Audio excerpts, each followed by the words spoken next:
Money has an odor. It's unlike any odor in the world. It's more fragrant to the miser than the most marvelous perfume in the world. He can tell it. You put a money bag to his face, and it's like putting roses to mine. He loves it. He can smell money, can feel it. Money has a distinct feel about it.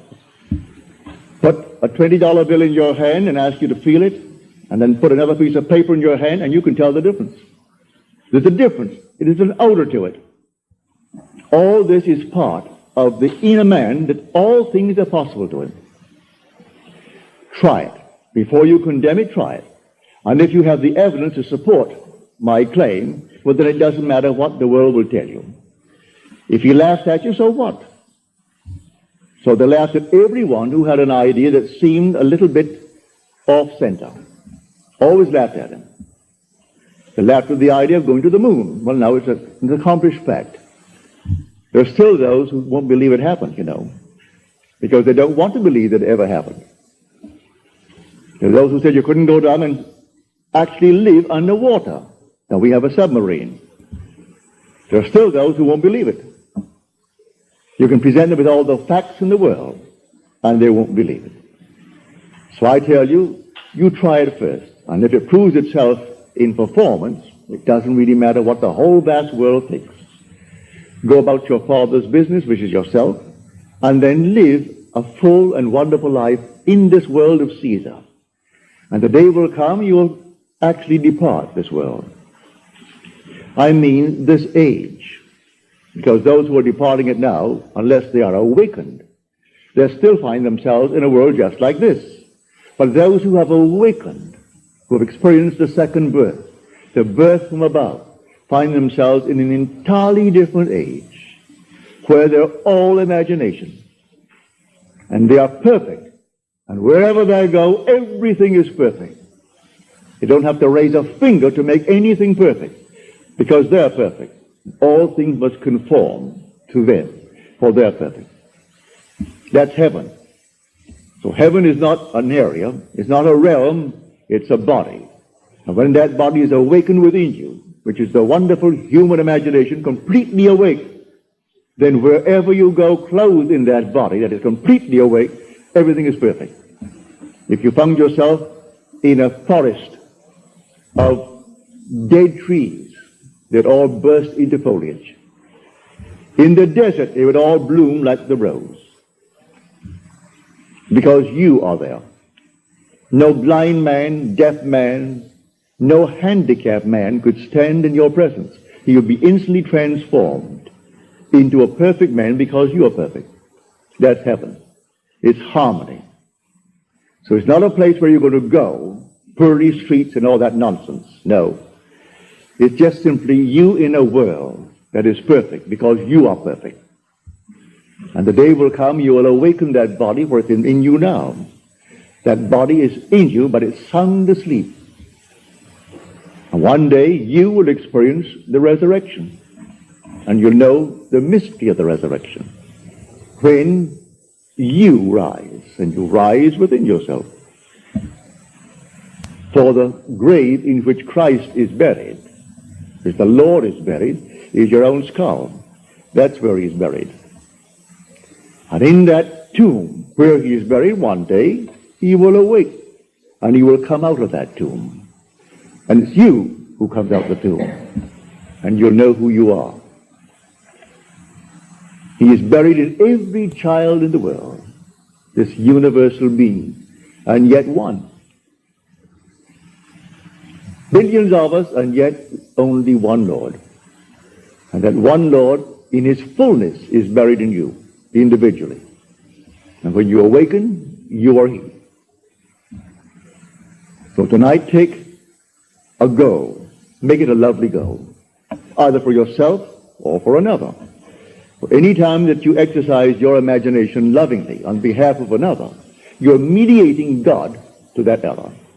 So, bring a friend before your mind's eye. Represent him to yourself as the man or the woman that you would like them to be. And don't tell them, ask for no praise, just assume that they're talking to you. and telling you the most marvelous news about themselves. And you congratulate them on that good news and go your own way. Believe in the reality of that imaginal act. It may happen tomorrow. It may happen a day after, or a week later, or a month later. It has its own appointed hour, and it is ripening, and it's going to flower. So don't be concerned. Leave it alone, and it will come to pass. So this is what I mean by feeling is the secret. I catch the mood, the feeling that would be mine if I were what I want to be. I don't have to touch something. I can if I want to. But it's the mood I'm speaking of. What would the feeling be like if she were well? If she were this? And then you catch it, just as though it is true.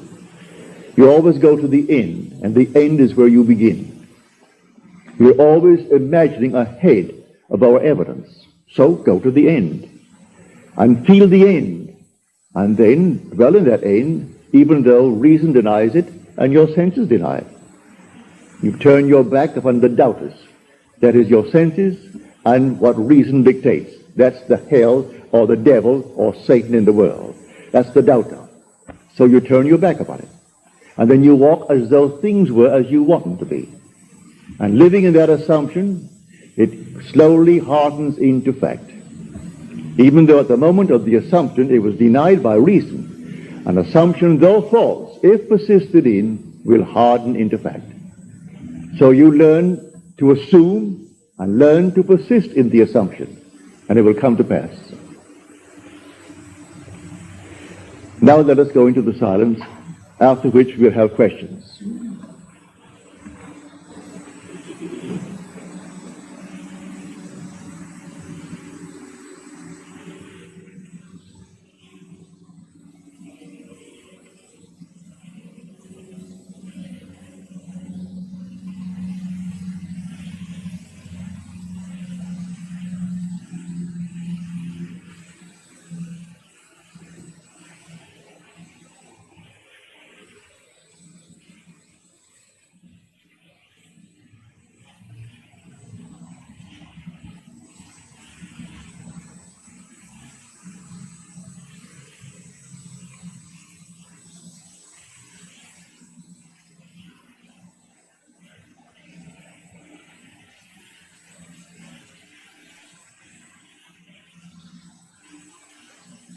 Good.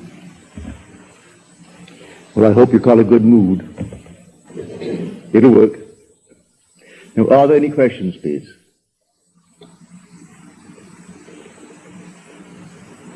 Any questions? Yes, sir. You mentioned that you met your secretary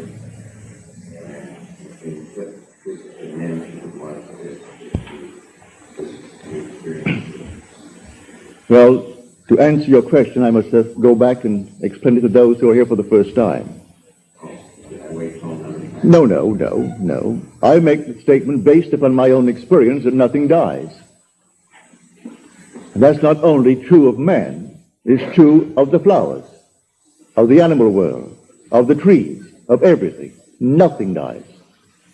I am the God of the living, not of the dead. So nothing dies. The little flower that blooms once, blooms forever. It's renewed by the seed of contemplative thought.